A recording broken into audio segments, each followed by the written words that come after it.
Terima kasih sudah mampir di channel ini.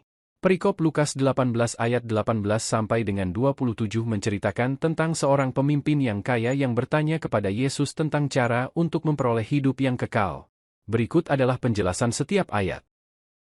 Lukas 18 ayat 18 sampai dengan 19, seorang pemimpin memanggil Yesus dengan sebutan, Guru yang baik, dan menanyakan apa yang harus dilakukan untuk memperoleh hidup yang kekal. Yesus merespons dengan menegaskan bahwa hanya Allah yang benar-benar baik, mengarahkan perhatian orang tersebut kepada Allah sebagai sumber kebaikan sejati. Lukas 18 ayat 20, Yesus mengingatkan pemimpin tersebut tentang perintah-perintah Allah, yang merupakan dasar moralitas Yahudi, seperti tidak berzina, tidak membunuh, tidak mencuri, tidak memberikan kesaksian palsu, dan menghormati orang tua.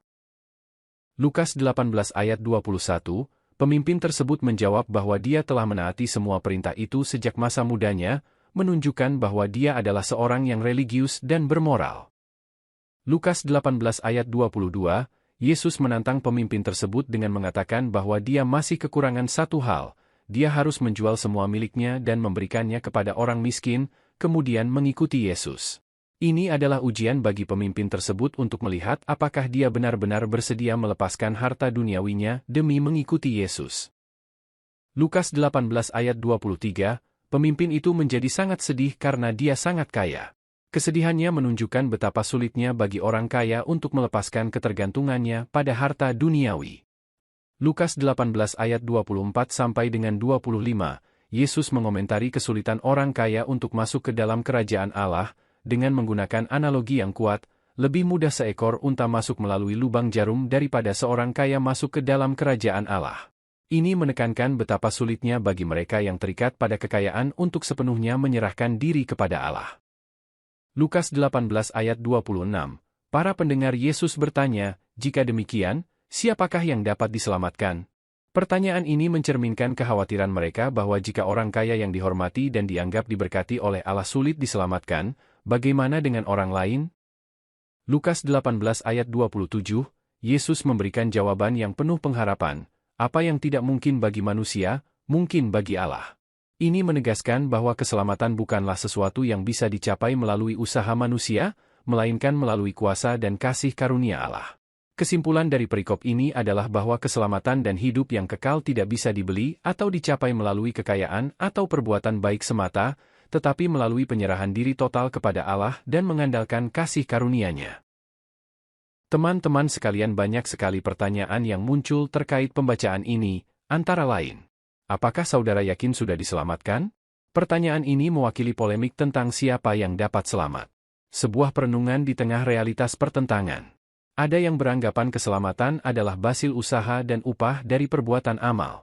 Pertanyaan, apakah saudara yakin sudah diselamatkan, memang mencerminkan polemik yang mendalam tentang keselamatan dalam konteks iman Kristen.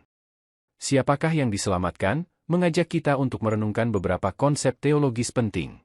Mari kita tinjau beberapa perspektif terkait keselamatan menurut pandangan Kristen. Keselamatan sebagai pemberian Allah. 1. Kasih karunia Allah, Grace of God. Keselamatan adalah anugerah yang diberikan Allah melalui iman kepada Yesus Kristus. Ini berarti bahwa manusia tidak bisa memperoleh keselamatan melalui usaha atau perbuatan baik semata. Efesus 2 ayat 8 sampai dengan 9 menyatakan, sebab karena kasih karunia kamu diselamatkan oleh iman, itu bukan hasil usahamu, tetapi pemberian Allah, itu bukan hasil pekerjaanmu, jangan ada orang yang memegahkan diri. Ayat ini menekankan bahwa keselamatan adalah pemberian Allah, bukan hasil usaha manusia. 2. Iman kepada Yesus Kristus. Dalam Yohanes 3 ayat 16, dinyatakan, karena begitu besar kasih Allah akan dunia ini, sehingga Ia telah mengaruniakan anaknya yang tunggal, supaya setiap orang yang percaya kepadanya tidak binasa, melainkan beroleh hidup yang kekal. Iman kepada Yesus Kristus adalah kunci utama untuk menerima keselamatan. Peran perbuatan baik. 1. Buah dari iman. Perbuatan baik bukanlah sarana untuk memperoleh keselamatan, melainkan buah atau hasil dari iman yang sejati. Yakobus 2 ayat 17 mengatakan, demikian juga halnya dengan iman, jika iman itu tidak disertai perbuatan, maka iman itu pada hakikatnya adalah mati. Ini menunjukkan bahwa iman yang hidup akan menghasilkan perbuatan baik sebagai bukti dari iman itu sendiri. 2. Panggilan untuk hidup kudus.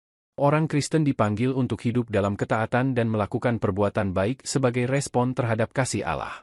Efesus 2 ayat 10 menyatakan, "Karena kita ini buatan Allah, diciptakan dalam Kristus Yesus untuk melakukan pekerjaan baik yang dipersiapkan Allah sebelumnya. Ia mau supaya kita hidup di dalamnya." Perbuatan baik adalah bagian integral dari kehidupan orang percaya yang telah diselamatkan. Kesimpulan. Polemik tentang siapa yang dapat diselamatkan seringkali berputar pada dua pandangan utama, keselamatan sebagai anugerah Allah versus keselamatan sebagai hasil usaha manusia. Ajaran Alkitab menekankan bahwa keselamatan adalah anugerah Allah yang diterima melalui iman kepada Yesus Kristus.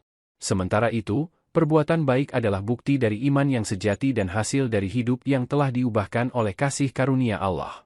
Oleh karena itu, keyakinan akan keselamatan bukanlah berdasarkan pada upaya atau perbuatan manusia, tetapi pada iman yang teguh kepada Yesus Kristus dan anugerah Allah yang tak terhingga. Terima kasih sudah ada bersama channel ini.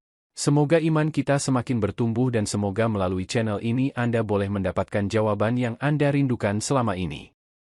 Sampai berjumpa dengan saya di channel ini, dengan topik dan pembahasan yang lain.